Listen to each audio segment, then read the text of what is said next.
Hi, I'm Professor Stephanie, and I want to talk to you today about sketching, drawing, sketchbooks, journals, how to use them as a tool.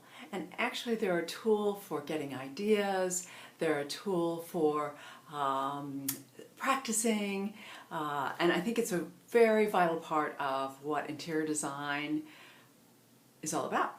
So, if I were to give you a violin and ask you to play me a tune, what would you tell me?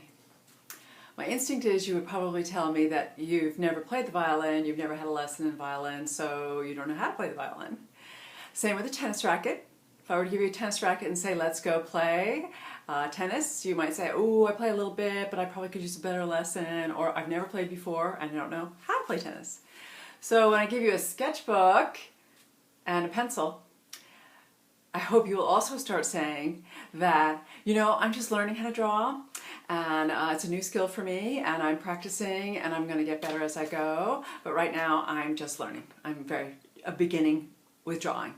So if you will keep that attitude of being a beginner drawer, and you want to learn more, then we are on the right track. So I think drawing is a skill. It's not a talent that somehow we're born with. Even people that are adapted at it and good at it still practice their craft. So please know that you can learn a skill. I've been teaching drawing for close to 10 years now to many, many, many beginners. And everybody leaves the class knowing more about drawing with more skill, and opportunities to continue to learn. So that's the exciting part. And you are actually going to be looking at a PDF that has chapter 1 from my book. And by the way, yes, I wrote the textbook that you use in perspective drawing.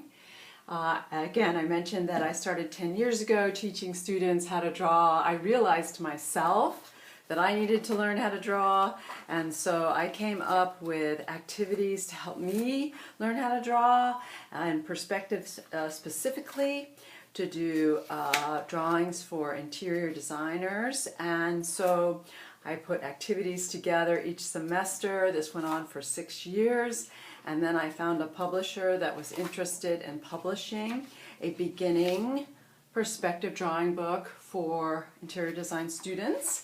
And yes, here it is. This is actually the second edition. I just finished that up. And so in the perspectives class, we work through this book, and then I'm teaching a marker class this summer, and we are actually using some of the drawings from that. So you're going to learn more about drawing in the program, and we'll continue to do this in functions and in perspectives and markers, but we're going to get you started right here in principles of design. So one of the key things is for you to look carefully, either print this out or look at it carefully, because it has good information for you, but then it also has examples of the activities that you're going to do. All right, I think this is even, assignment number 4 or 5 or 6, whatever it is, but you'll see I give you instructions on how to do the drawing activity. So the drawing activity explanation is in this PDF, and then you're also going to find that I have I talk about it, why it's important. This is our value in patterns. Here's value in contrast and patterns. And then a little bit of information on line weight. This is an example of the number 9, putting it together. So you have all of this in this booklet, and then you'll also see their individual sheets that are worksheets for you. You can either do your assignment on the worksheet and put it into your journal, or you can draw it right in your journal, and however you'd like to do that. Now, when I say practice, I've asked you to do this once, but let's say you're like, gosh, I want to try this one more time, or I want to draw something a little bit different. I want to encourage you to know that I am giving you sort of a baseline of what I want you to do, but then I wouldn't hesitate to do some more drawing. And if you don't want me to look at that, one of the things I'm going to show you is I split my sketchbooks up. I have a beginning area, a middle, and an end, because I have different topics that I do in a sketchbook. So you're going to find that the more you practice, the better you're going to get. So any practice that you can do is important. All right, so I wanted to also show you my sketchbooks. So this is one of the sketchbooks that I'm using. I usually have several. You can see that I covered it. This happens to be a printed image of one of my drawings and markers assignments, or not assignment, but that I did. So for me, and I'm just going to fuss with this just a little bit to be sure it's working, this is a place where I practice, okay? And I have trained myself to think of this as just practice. Nobody has to really see it. It's really all about me. Back, I had a little glitch in the video, but I want to keep going. And as I had mentioned, that I have trained myself to think about the work I do in here as a place that is no judgment. If it doesn't work out, I try it again. My expression is to turn the page. And I find that ovals are very hard for me. I do a lot of practicing around that. I'm always looking for different ways to show texture. This would have been an in-class activity that I would have done. Here's another one. So the other thing to remember that, you know, even though this sketchbook I'm showing you is full of visuals for drawing interior objects and furniture, this is also about visual thinking. There's a lot of happens on your right side of the brain when you are using your hand, when you're moving it, when you're seeing things that are important to you. And so it's a great way to come up with new ideas and to be innovative.